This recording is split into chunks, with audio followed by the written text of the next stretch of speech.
بات کریں گے شہر کے موسم کی، تو مختلف علاقوں میں بارش ہو رہی ہے۔ شہر میں آج مزید بارش ہو سکتی ہے، محکمہ موسمیات کی جانب سے یہ پیش گوئی کی جا رہی ہے۔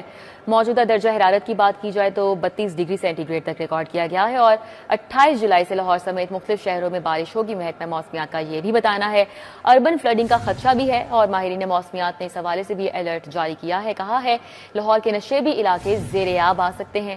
محکمہ موسمیات کی ضلعی انتظامیہ کو بھی متحرک رہنے کی ہدایات جاری کی گئی ہیں۔ شہر کے مختلف علاقوں میں اس وقت بارش کا سلسلہ جاری ہے اور آج مزید بارش ہو سکتی ہے۔ محکمہ موسمیات کی جانب سے کیا پیش گوئی کی جا رہی ہے، کیسا موسم ہے، جان لیتے ہیں کومل اسلم سے۔ جی کومل۔ بالکل، لاہور شہر کے موسم کی بات کی جائے تو لاہور کے مختلف مقامات پر جو ہے وہ بارش برسنے کا سلسلہ جاری ہے۔ اگر خوبصورت موسم کی بات کریں تو خوشگوار موسم بالکل بھی نہیں ہو رہا۔ اس وقت گھٹن اور ہابس میں شدت آ چکی ہے۔ ٹیمپریچر کی بات کریں تو موجودہ درجہ حرارت 32 ڈگری سینٹی گریڈ ریکارڈ کیا گیا ہے۔ ان 24 گھنٹوں کے دوران لاہور شہر میں مزید بارش برسے گی۔ لاہور کے اس وقت بھی مختلف علاقوں میں بارش برس رہی ہے۔ میں جیل روڈ میں موجود ہوں، یہاں پر کچھ منٹ پہلے ہی چند جو بارش کی بوندیں تھی وہ برسی، جس وجہ سے جو ہے وہ گھٹن میں مزید شدت محسوس کی جا رہی ہے۔ جبکہ لاہور کے مختلف علاقوں میں اس وقت کوٹ لکھپت، کچا جیل روڈ، ٹاؤن شپ اطراف جو ہے وہ ہلکی پھلکی بارش ریکارڈ کی جا رہی ہے۔ ماہرین موسمیات نے بتایا کہ مزید 20 سے 30% امکانات موجود ہیں کہ شہر میں بارش برسے گی، لیکن اگر خوشگوار موسم کی بات کریں تو فی الوقت کوئی امکانات نہیں بتائے جا رہے کہ موسم بہتر ہوگا، لہٰذا لاہور شہر کے باشیوں کو غیر ضروری سفر سے اجتناب کی ہدایات کی جا رہی ہیں۔ ساتھ ہی ساتھ میں آپ کو یہ بھی بتاتی چلوں کہ محکمہ موسمیات کی جانب سے بتایا جا رہا ہے کہ مانسون کا ایک سسٹم جو ہے وہ لاہور میں داخل ہو رہا ہے، جو کہ لاہور کے مختلف مقامات پر کہیں ہلکی کہیں تیز اور کہیں گرج چمک کے ساتھ بارش برسائے گا، جس کے پیش نظر جو ہے وہ لاہوریوں کو احتیاط برتنے کے حوالے سے تاکید بھی کی جا رہی ہے اور یہ بھی الرٹ جاری کیا گیا ہے کہ بہت سے نشیبی علاقے بھی زیر آب آ سکتے ہیں، لہٰذا متعلقہ حکام کو بھی الرٹ رہنے کے حوالے سے ہدایات کر دی گئی ہیں۔ ساتھ ہی ساتھ لاہوریوں سے بھی جو التجا ہے، جو اپیل ہے وہ بھی کی جا رہی ہے کہ گھروں میں محدود رہیں، غیر ضروری سفر سے اجتناب کریں، کیونکہ موسمیاتی تبدیلیاں بہت تیزی سے اثر انداز ہوتی ہیں انسانی زندگیوں پر بھی اور معاملات زندگی پر بھی، تو لہٰذا لاہوری سفر کے دوران جو ہے اگر بارش ہو رہی ہے تو آگے والی گاڑی سے مناسب فاصلہ رکھیں تاکہ حادثات سے بچا جا سکے۔ ساتھ ہی ساتھ جو ہے جمع شدہ پانی سے بچوں اور بوڑھوں کو خاص طور پر دور رہنے کے حوالے سے ہدایات بھی کی جا رہی ہے اور یہ بھی کہا جا رہا ہے کہ بجلی کے کھمبوں سے بھی جتنا ہو سکتا ہے دور رہیں تاکہ حادثات سے بچا جا سکے۔ اسی کے ساتھ ساتھ اگر آج دن بھر کے حوالے سے بات کریں تو دن بھر محکمہ موسمیات کی جانب سے بتایا گیا کہ وقفے وقفے سے لاہور شہر کے مختلف مقامات پر تقریباً 10 سے 20% جو ہے وہ بارش مزید برسے گی، جس کے بعد موسم جو ہے وہ مزید بہتر۔ بہت شکریہ کومل، ہمارے ساتھ ہی موسم کا تفصیلی احوال بتا رہی تھیں۔ پنجاب حکومت نے بلدیاتی سطح پر منصوبوں کے فنڈز کا پیمانہ بڑھا دیا ہے۔ تخمینہ 150 ارب سے 410 ارب روپے تک جا پہنچا ہے۔ پنجاب ڈیولپمنٹ پروگرام کے تحت بلدیاتی اسکیموں پر کام ہوگا۔ گزشتہ روز ایوان وزیر اعلیٰ میں ہونے والے اجلاس میں بجٹ بڑھانے کا فیصلہ کیا گیا۔ محکمہ ہاؤسنگ اور محکمہ بلدیات ان اسکیموں کو پایہ تکمیل تک پہنچائے گا۔ پنجاب ڈیولپمنٹ پروگرام کے تحت حکومت سیوریج نکاسی آب کے منصوبے مکمل کرے گی۔ علی رامے ہمارے ساتھ ہیں، ان سے ڈیٹیلز جانیں گے۔ جی علی رامے بتائیے گا۔ پنجاب میں بلدیاتی انتخابات تو حکومت پنجاب کی طرف سے نہیں کروائے جا رہے، لیکن بلدیاتی سطح پر جو فنڈز کا حجم ہے اور جو اسکیموں کی تکمیل ہے اس کے لیے بجٹ کا پیمانہ وہ حکومت پنجاب کی طرف سے بڑھا دیا گیا ہے۔ اب کیونکہ ایک پیش رفت جائزہ اجلاس ہوا ایوان وزیر اعلیٰ پنجاب میں، تو اس میں بتایا گیا کہ اس جو پنجاب کا جو ڈیولپمنٹ پروگرام ہے اس کا حجم اب 410 ارب روپے کیا جا رہا ہے، اور اس سے پہلے یہ 2 فیزز میں یہ مکمل کیا جانا تھا، لیکن اب اس کو 3 فیزز میں مکمل کیا جائے گا۔ تو پہلے یہ 150 ارب روپے تک محدود تھا، اب اس کو 410 ارب روپے تک بڑھا دیا گیا ہے۔ اب اس پروگرام کے تحت ہوگا یہ کہ پنجاب کے ایسے جو پسماندہ علاقے، پسماندہ شہر جو ہوں گے وہاں پہ ترقیاتی کام جو ہے وہ کروائے جائیں گے۔ لاہور کے اندر جو پسماندہ علاقے ہوں گے وہاں پر ترقیاتی اسکیمیں جو ہیں وہ مکمل کی جائیں گی، اور اس میں بلدیاتی سطح پر جو اسکیموں پر فوکس کیا گیا ہے اور اس میں سیوریج کا نکاس آب، گلیوں کی پختگی، پارکس کی بحالی، اسٹریٹ لائٹس اور اسٹریٹس کے اندر جو چھوٹے کام ہیں، تعمیراتی کام ہیں، وہ مکمل کیے جائیں گے۔ اور اس کے لیے پنجاب حکومت جو ہے وہ 3 فیزز میں اس پروگرام کو مکمل کرے گی۔ اب PC1 جو ہے متعلقہ محکموں سے، متعلقہ اضلاع سے، شہروں سے موصول ہونا شروع ہو چکے ہیں، اور اس پر کیونکہ گزشتہ روز صوبائی وزیر بلدیات جو ہیں ان کی سربراہی میں بھی اجلاس ہوا، تو انہوں نے بھی بتایا کہ PC1 جو ہے وہ آنا شروع ہو چکے ہیں، لیکن اس کا اگلا فیز یہ ہوگا کہ اس کو وفاق سے اپروول اس کی لی جائے گی، کیونکہ یہ 410 ارب روپے کا ایک اسکیم، ایک خطیر بجٹ کا جو ہے وہ منصوبہ ہے، تو اس کے لیے پنجاب نہیں بلکہ وفاق کا جو ایکنک کمیٹی ہے وہ اس کی اپروول دے گی۔ لیکن اس میں امپورٹنٹ بات کہ اس بجٹ کا حجم جو ہے وہ 410 ارب روپے تک بڑھایا گیا ہے۔ جی ٹھیک ہے، بہت شکریہ علی رامے۔ لاہور رنگ روڈ پر سفر کرنے والوں کی سنی گئی ہے۔ رنگ روڈ پر 6 مقامات پر state of the art rest areas بنانے کا فیصلہ کیا گیا ہے۔ رنگ روڈ اتھارٹی لیز کے تحت ریسٹ ایریا سائٹ مالی طور پر مستحکم افراد اور کمپنیز کو دے گی۔ رنگ روڈ اتھارٹی نے لیز ایگریمنٹ ڈرافٹ اور ماہانہ آمدن کا تخمینہ لگانے کا کام بھی مکمل کر لیا ہے۔ در نیاب سے اس حوالے سے ڈیٹیلز جانیں گے۔ جی در نیاب۔ بالکل، لاہور رنگ روڈ کا جو سدرن لوپ 1، 2 اور 3 ہے، اس کے مکمل ہونے کے بعد اب لاہور رنگ روڈ کا رنگ جو ہے وہ مکمل تصور کیا جاتا ہے، اور اس کے اندر جو ڈیزگنیٹڈ سائٹیں تھیں جس کے اندر سروسز فراہم کرنی تھی رنگ روڈ پہ سفر کرنے والوں کو، اس پہ جو ہے توجہ رنگ روڈ اتھارٹی کی نہیں دکھائی دے رہی تھی۔ جس کے اندر بات کریں 6 ڈیزگنیٹڈ سائٹیں تھیں جس کے اندر پیٹرول پمپ بنائے جانے تھے، ریسٹ ایریاز بنائے جانے تھے، ریسٹ رومز، مساجد، ٹک شاپ اور فوڈ پوائنٹس جو ہیں اس کے اندر جو مکس میچ ایک زون بنایا جانا تھا، جس میں رنگ روڈ پر سفر کرنے والوں کو سفری سہولت کے ساتھ ساتھ تھوڑا سا ایک انٹرٹینمنٹ بھی ملے اور ان کو ریسٹ کے دوران ان کو تمام سہولیات ملیں۔ اگر کسی کو فیول کی ضرورت ہے وہ فیول ڈلوا سکے، کسی کی گاڑی پنچر ہو سکتی ہے پنچر لگوا سکے، کہیں پہ کچھ کھانے پینے کے لیے، چائے پانی کے لیے، نماز کے لیے رکنا پڑے تو وہ رک سکے۔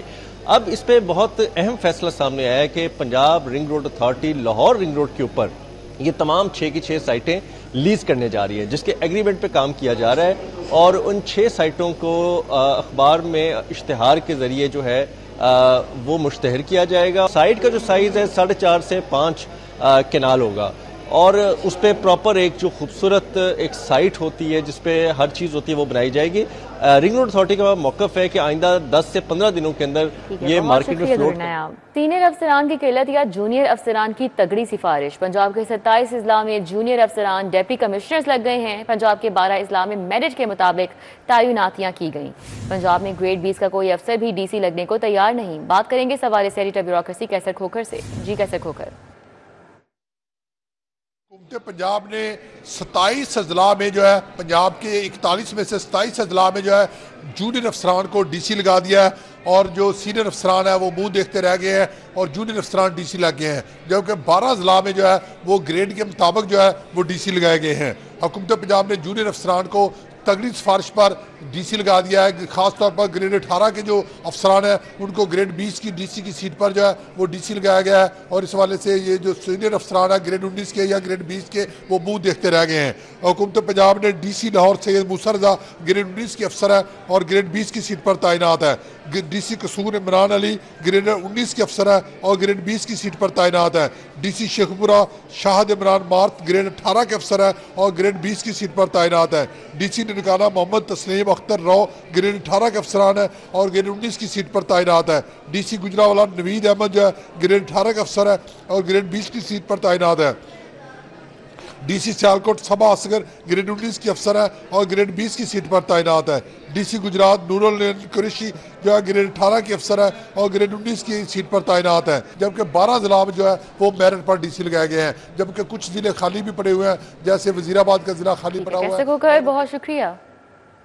وزیر اعلیٰ مریم نواز شریف کی زیر صدارت خصوصی اجلاس ہوا۔ مثالی گاؤں ستھرا Punjab waste to value project پر بریفنگ دی گئی۔ پنجاب میں 1200 دیہات مثالی گاؤں بنانے کے پروجیکٹ پر پیش رفت کا جائزہ لیا گیا۔ ہر مثالی گاؤں میں 24/7 واٹر سپلائی، مکمل سیوریج نیٹ ورک بنایا جائے گا۔ مثالی گاؤں میں پختہ گلیاں، سڑکوں کی بحالی، چلڈرن پارک، شجرکاری بھی ہوگی۔ راؤد الشاد حسین ہمارے ساتھ ہیں، ان سے بات کر لیتے ہیں۔ جی راؤد الشاد۔ بالکل رضا، پنجاب کے دیہاتوں کو مثالی گاؤں بنانے کا یہ منصوبہ ہے جس پر وزیر اعلیٰ پنجاب مریم نواز شریف کی زیر صدارت یہ اجلاس ہوا ہے۔ مثالی گاؤں ستھرا پنجاب اور ویسٹ ٹو ویلیو پروجیکٹس پر بریفنگ دی گئی ہے۔ پنجاب میں 1200 دیہات مثالی گاؤں بنانے کے پروجیکٹس کو پیش رفت کا جائزہ بھی لیا گیا ہے۔ ہر مثالی گاؤں میں 24/7 واٹر سپلائی، مکمل سیوریج نیٹ ورک اور ویسٹ مینجمنٹ ٹریٹمنٹ پلانٹس بنیں گے۔ پنجاب کے مثالی گاؤں میں پختہ گلیاں، سڑکوں کی بحالی، چلڈرن پارک، شجرکاری بھی ہوگی۔ مثالی گاؤں میں گھروں پر نمبر لگائے جائیں گے اور سائن بورڈ بھی نصب ہوں گے۔ مثالی گاؤں کے لیے سولر سسٹم سے چلنے والے واٹر سپلائی ماڈل اور سیوریج سسٹم پر بریفنگ بھی دی گئی ہے۔ پنجاب کے مثالی گاؤں پروجیکٹ کے تحت پائلٹ فیز کے تحت جو ہے وہ 130 دیہاتوں میں ترقیاتی منصوبے مکمل، جبکہ وزیر اعلیٰ پنجاب مریم نواز شریف نے مثالی گاؤں پروجیکٹ کی جلد از جلد تکمیل کے لیے ڈیڈ لائن طلب کر لی ہے۔ اسی طرح سے مثالی گاؤں پروجیکٹ میں عوام کی ضروریات کو مد نظر رکھ کر ترجیحات کا تعین کیا جائے گا۔ وزیر اعلیٰ پنجاب کا یہ کہنا، انہوں نے مزید کہا ہے کہ مثالی گاؤں کے تحت دیہات کو مکمل طور پر ڈیولپ کیا جائے گا۔ ٹھیک ہے، بہت شکریہ راؤ دلشاد، ہمارے ساتھ اپڈیٹ کر رہے تھے۔ پنجاب میں صاف پانی کی فراہمی کے بڑے منصوبے شروع کرنے کا فیصلہ، مختلف اضلاع میں 963 نئے فلٹریشن پلانٹس کی تنصیب کا نیا پروگرام، پھوٹوہار ریجن میں چھوٹے ڈیم سے صاف پانی کے منصوبے شروع ہوں گے۔ دور نایاب ہمارے ساتھ ہیں، مزید تفصیلات ان سے جانیں گے۔ جی دور نایاب۔ جی بالکل، وزیر ہاؤسنگ بلال یاسین نے صاف پانی اتھارٹی ہیڈ کوارٹر میں اس اہم اجلاس کی صدارت کی، جس میں صاف پانی نوید احمد نے پروجیکٹ سے بریفنگ دی۔ اس میں مختلف اضلاع میں 963 نئے فلٹریشن پلانٹس تنصیب کے منصوبے پر مکمل بریفنگ لی گئی ہے اور فیصلہ کیا گیا اس پر کام جلد شروع کیا جائے گا۔ پانی کے منصوبہ میں 2 سرفیس واٹر ٹریٹمنٹ پلانٹ بھی شامل ہیں۔ بہاولپور، روہنگیا خان، D G Khan, Rajanpur سمیت دیگر اضلاع میں صاف پانی کے منصوبہ پر کام شروع ہو جائے گا، ایسا کہنا ہے وزیر ہاؤسنگ کا۔ سالانہ بنیادوں پر پانی کی فراہمی کے متعدد پروجیکٹس میں تعمیر کیے جائیں گے۔ ان کا کہنا ہے کہ اس حوالے سے تکمیل اور شفاف میرٹ برقرار رکھنے کے لیے کام جلد کیا جائے گا۔ آپریشنل اخراج میں کمی لانے کے لیے منصوبوں کو شمسی توانائی سے بھی منتقل کیا جائے گا۔ جی اچھا دور نایاب، دوسری جانب راوی میں آلودہ پانی کی روک تھام کے لیے اسمارٹ واٹر مینجمنٹ کا بھی فیصلہ کیا گیا ہے، اس حوالے سے اجلاس بھی ہوا، کیا تفصیلات ہیں؟ جی بالکل، سیکٹری ہاؤسنگ نور الدین مینگل نے لاہور ویسٹ واٹر ٹریٹمنٹ کے منصوبوں پہ اہم اجلاس کیا ہے۔ راوی میں آلودہ پانی کی روک تھام کے لیے اسمارٹ واٹر مینجمنٹ کا فیصلہ کیا گیا ہے۔ لاہور کے پانی کو مکمل طور پہ ویسٹ فری بنانے کے لیے بھی اس اہم اقدامات کے لیے حوالے سے بریفنگ لی گئی ہے۔ غفران احمد نے اس کو بریفنگ دی ہے۔ شہر کے 6 آؤٹ فال مقامات پر ویسٹ واٹر ٹریٹمنٹ پلانٹ تجویز کیے گئے ہیں۔ پہلے مرحلے میں بابو صاحب کٹار بند روڈ تک 2 ویسٹ واٹر ٹریٹمنٹ پلانٹ بنائے جائیں گے۔ بابو صاحب واٹر ٹریٹمنٹ پہ تقریباً 60 ارب لاگت آئے گی، کٹار بند پہ تقریباً 23 ارب روپے لاگت آئے گی۔ دونوں منصوبے غیر ملکی ڈونر اداروں کی فنڈنگ سے مکمل ہوں گے۔ سیکٹری کا کہنا ہے کہ تمام ویسٹ واٹر ٹریٹمنٹ پلانٹس بننے سے لاہور کا پانی مکمل طور پہ صاف اور قابل استعمال ہو جائے گا۔ سیوریج کا پانی راوی یا نہر میں ڈالنے کی بجائے زرعی استعمال کے مقاصد میں بھی لایا جا سکے گا۔ ٹھیک ہے، بہت شکریہ دور نایاب۔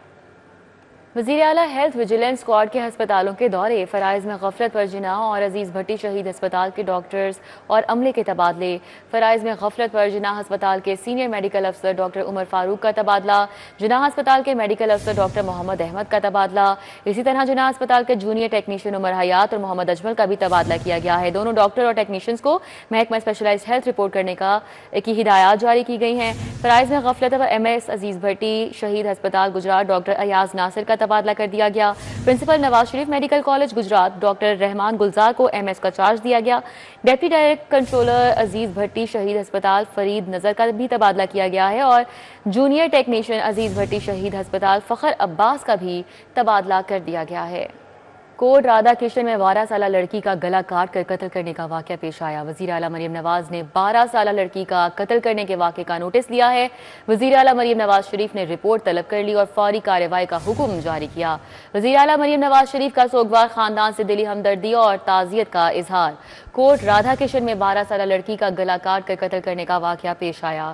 وزیر اعلیٰ مریم نواز کا 12 سالہ لڑکی کا قتل کرنے کے واقعے کا نوٹس، وزیر اعلیٰ مریم نواز شریف نے رپورٹ طلب کر لی اور فوری کارروائی کا حکم دیا۔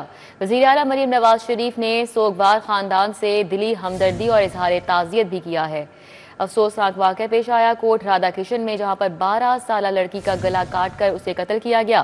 وزیر اعلیٰ مریم نواز نے 12 سالہ لڑکی کا قتل کرنے کے واقعے کا نوٹس لیا ہے۔ اس حوالے سے بات کریں گے راؤد الشاد حسین سے۔ جی راؤد الشاد۔ بالکل جی، افسوسناک واقعہ پیش آیا ہے کوٹ رادھا کرشن میں، جس میں 12 سالہ بچی کا گلا کاٹنے کے دل دہلا دینے والے واقعے کا اب وزیر اعلیٰ پنجاب مریم نواز شریف نے نوٹس لیا ہے۔ وزیر اعلیٰ پنجاب مریم نواز شریف نے رپورٹ طلب کر لی ہے اور فوری کارروائی کا حکم بھی دے دیا ہے۔ وزیر اعلیٰ پنجاب مریم نواز شریف نے سوگوار خاندان سے دلی ہمدردی اور اظہار تعزیت کیا ہے اور تمام قانونی تقاضے پورے کرنے کے لیے وہ پولیس حکام کو بھی ہدایات جاری کر دی گئی ہیں۔ اب واقعہ کی رپورٹ جو ہے وہ فوری چونکہ طلب کر دی گئی ہے اور کارروائی کا بھی حکم دے دیا گیا ہے۔ جو ہی رپورٹ آئے گی تو فردر جو کارروائی ہے اس پر بھی ہو سکے گی۔ فی الحال ضلع پنجاب نے اس افسوسناک واقعہ کا نوٹس لیا ہے۔ ٹھیک ہے، بہت شکریہ راؤد الشاد، ہمارے ساتھ آگاہ کر رہے تھے۔ لاہور سمیت صوبہ بھر کی جیلوں میں 66,000 قیدیوں کا کھانا، جیلوں میں قیدیوں کے کھانے کے لیے سالانہ 6 ارب کا خرچ آئے گا۔ قیدیوں کی ایک وقت کی چائے پر کتنا خرچ آئے گا، اس حوالے سے تفصیلات سامنے آئی ہیں، بات کریں گے علی ساہی سے۔ جی علی ساہی بتائیے گا۔